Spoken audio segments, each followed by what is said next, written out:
के तीसरे अध्याय में श्री कृष्ण हमें कर्म का रहस्य समझाते हैं। वे कहते हैं, कर्म ही जीवन का आधार है।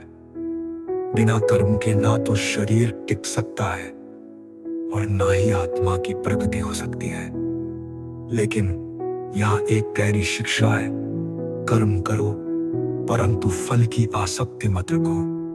क्योंकि जब हम कर्म को केवल अपने स्वार्थ के लिए करते हैं तो बंधन में फंस जाते हैं, और जब कर्म ईश्वर अर्पण होकर किया जाता है तो वही कर्म मुक्ति का मार्ग बन जाता है। श्री कृष्ण हमें बताते हैं, संसार चल रहा है क्योंकि हर कोई अपना अपना कर्तव्य निभा रहा है। अगर हम कर्तव्य से मुंह मोड़ लें तो ये जगत ठहर जाएगा। इसलिए कर्म करना ही धर्म है। कर्मयोग का अर्थ है कर्तव्य करते रहना, परंतु भीतर से शांति और समर्पण बनाए रखना। ना फल की चिंता, ना सफलता का भय, सिर्फ कर्म, और वो भी ईश्वर को समर्पित।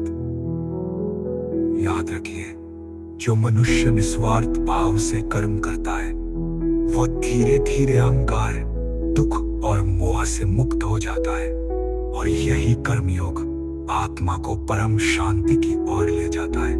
तो चलिए आज से हम भी अपने हर कार्य को सेवा और भक्ति के भाव से करें, क्योंकि कर्म ही पूजा है और पूजा से बढ़कर कोई साधना नहीं।